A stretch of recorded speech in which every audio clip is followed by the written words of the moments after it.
اعوذ باللہ من الشیطان الرجیم بسم اللہ الرحمن الرحیم۔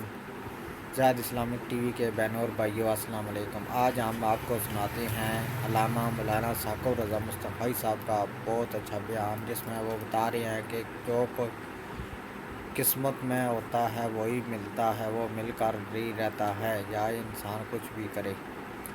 آئیے سنتے ہیں علامہ مولانا ثاقب رضا مصطفی صاحب کا بہت ہی اچھا بیان۔ قسمت کا لکھا ہوا ہر شخص کو ملتا ہے، یہ بات طے ہے۔ مجھے اور آپ کو وہی مل رہا ہے جو ہماری قسمت میں لکھا ہے، اس سے ایک حبہ بھی، ایک دانہ بھی کم نہیں ملے گا اور ایک زیادہ نہیں ملے گا۔ صحیح حدیث ہے، بخاری کی دیگر کتب حدیث میں موجود ہے، جب بچہ شکم مادر میں 120 دن کا ہوتا ہے تو 4 ماہ کا جب بچہ شکم مادر میں ہوتا ہے تو اس کی روح پھونکی جاتی ہے، تو فرشتہ آ کے اس کی عمر بھی لکھ جاتا ہے، اس کا شقی و سعید ہونا بھی لکھ جاتا ہے، اور اس کا رزق بھی لکھ جاتا ہے۔ تو رزق جو لکھا گیا وہ ہمیں ملے گا، اور جب جب ملنا ہے تب تب ملے گا۔ جو لکھا گیا ہے وہ بہر صورت ہمیں حاصل ہوگا۔ اب وہ جو ہماری قسمت کا رزق ہے، اس کے حصول کا ذریعہ کیا ہے؟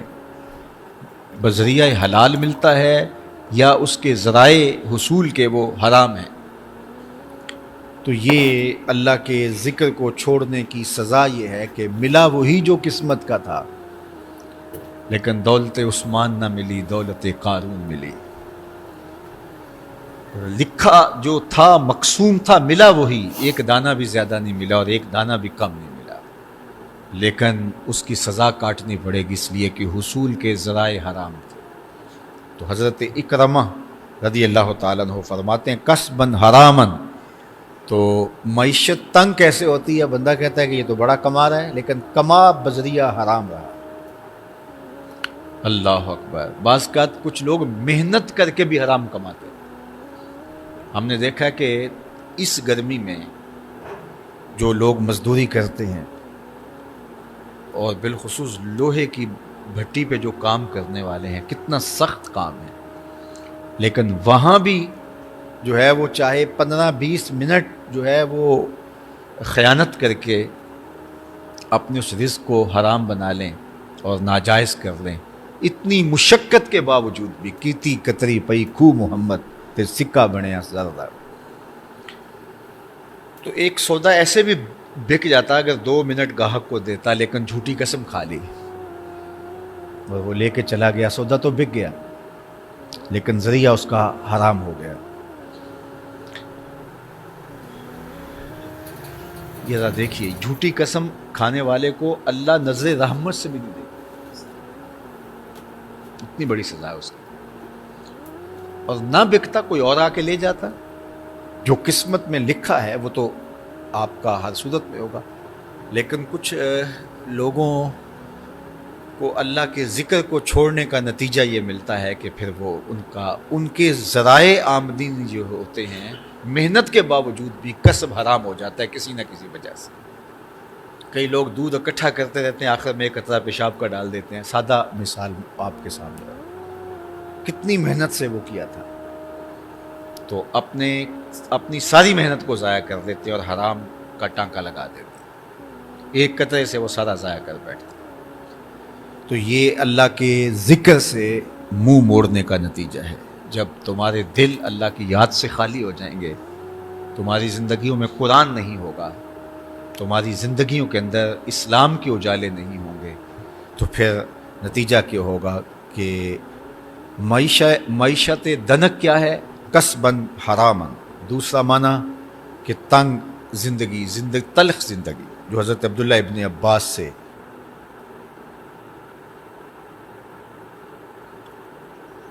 یہ امت خلیفہ بلا فصل، خلیفہ اول، امیر المومنین حضرت سیدنا ابو بکر صدیق رضی اللہ تعالیٰ عنہ کی مرہون منت ہے، ان کی احسان مند ہے۔ اقبال نے کہا تھا امن الناس بر مولائے ما، کلیم اول سینائے ما، ہستی او کشت ملت را چوں ابر، ثانی اسنین و غار و بدر و قبر. کہتے ہیں کہ وہ شخص جس نے ہمارے آقا و مولا پہ سب سے زیادہ احسانات کیے، اور میرے آقا کریم نے ارشاد فرمایا میرے اوپر جس نے بھی کوئی نیکی کی میں اس کا بدلہ چکا دیا دنیا پر، لیکن ایک ابو بکر ایسے ہیں جن کی نیکیوں کا بدلہ قیامت کے دن رب ہی چکائے گا. وعلیکم السلام. یہ حضور علیہ السلام نے ارشاد فرمایا. اور پھر میں ما نفعنی مال احد قط ما نفعنی مال ابی بکر، مجھے کسی کے مال نے اتنا نفع نہیں دیا جتنا ابو بکر کے مال نے نفع دیا. اپنا سب کچھ حضور کی راہوں میں نچھاور کر، مال پیش کیا، جان پیش کی، اولاد پیش کی، وقت دیا، ایک ایک سانس حضور کے نام کرتی.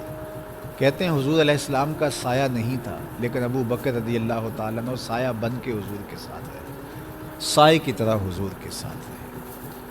بدر کے ساتھی، حضر کے ساتھی، سفر کے ساتھی، غار کے ساتھی، حد ہو گئی مزار کے ساتھی. اللہ اکبر. ایک دن حضور ایسے نکل رہے ہیں مسجد نبوی سے تو کوئی لوگ داخل ہو رہے تھے، تو حضور کے دائیں ہاتھ میں ابو بکر کا ہاتھ تھا، بائیں میں حضرت عمر کا ہاتھ تھا. تو حضور ایسے دونوں کے ہاتھ پکڑ کے باہر نکل رہے تھے، تو کسی کو اندر آتے دیکھا تو اس کو دیکھ کر کے کہا قیامت کے دن ہم قبروں سے یوں ہی اٹھائے جائیں، میرے دائیں ہاتھ میں ابو بکر کا ہاتھ ہوگا، بائیں ہاتھ میں عمر کا ہاتھ ہوگا. اللہ اکبر. سیدہ کہول اہل الجنہ، جنت کے بوڑھوں کا سردار کہا. ابو بکر فی الجنہ، جنت کی بشارت دی. عشرہ مبشرہ میں سے پہلا نام حضرت ابو بکر رضی اللہ تعالیٰ عنہ. فرمایا میرے دو وزیر آسمان پہ ہیں، دو وزیر زمین پہ ہیں.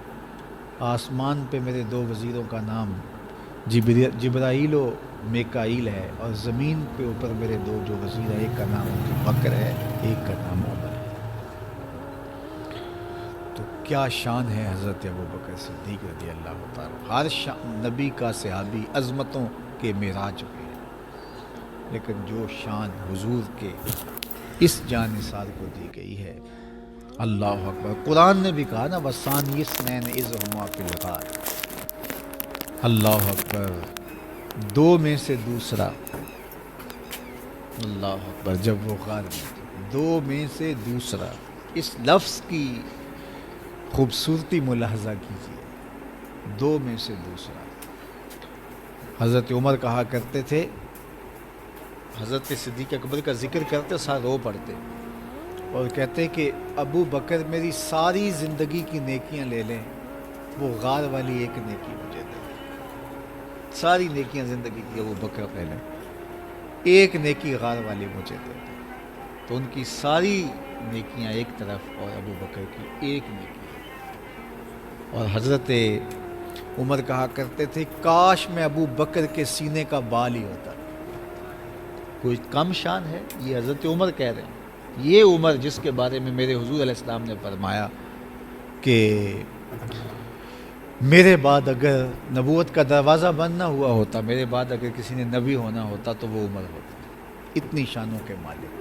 ان الشیطان یفر من ظل عمر، شیطان عمر کے سائے کو دیکھ کے بھاگ جاتا ہے. وہ عمر کہہ رہے ہیں کاش میں ابو بکر کے سینے پر اگا ہوا بال ہی ہوتا. یہ شان ہے، یہ عظمت ہے. سارے حضور کے صحابی عظمتوں کے معراج پر، لیکن ان کی شان ہے. کسی پنجابی شاعر نے کہا کہ سارے یار نبی دے سونا، نہیں کوئی اینا یاراں ورگا، نہ کوئی ہویا نہ کوئی ہو سی، اینا جان نثاراں ورگا، نہ اس دھرتی پیدا کیتا، اینا یاراں ورگا، اعظم شان صدیق کی دساں اکو یار ہزاراں ورگا. وہ عظمتوں کی کس معراج پہ امن الناس بر مولائے ماں کلیم اول سینائے ماں ہستی او کشت ملت راچو ابر ثانی سنین و غار و بدر و قبر. بدر کے بھی ساتھی، قبر کے بھی ساتھی، مزار کے بھی ساتھی، غار کے بھی ساتھی. اور اسلام کی کھیتی کے لیے ابر بہار کی طرح برسے اور سیراب کر گئے. اور اس امت کے لیے انہوں نے جو کام کیا وہ انہی کا مقصوم.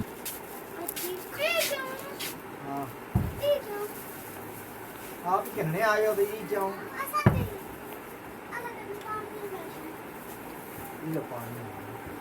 اچھا تو کہے گن سے چیز کہے گن سے جلدی کا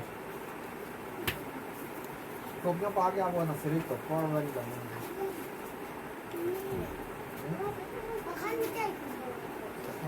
لولی پاپ چاہ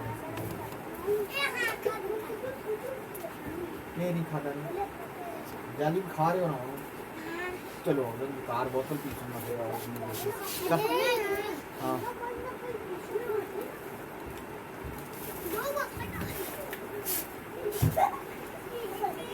جلدی کرنا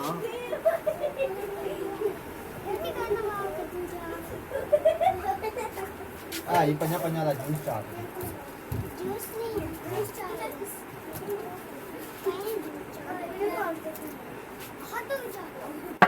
چل نکل پاپڑ نہیں پاپڑ گندے ہونے مرچاں گندیاں جنہیں کھائی بیمار ہو گیا بندہ تکی اگے مچھی دی ہاں دوستو کیسا لگا بیان ماشاءاللہ جزاک اللہ بہت اچھا بیان تھا آپ کو بھی یقیناً پسند آیا ہوگا اگر پسند آیا تو ویڈیو کو لائک کر دیں اور شیئر بھی کر دیں اور چینل کو سبسکرائب کر دیں تاکہ ہر نئی آنے والی ویڈیو آپ کو بر وقت ملتی رہے تو ٹھیک ہے جی اللہ حافظ زندگی رہی تو پھر ملیں گے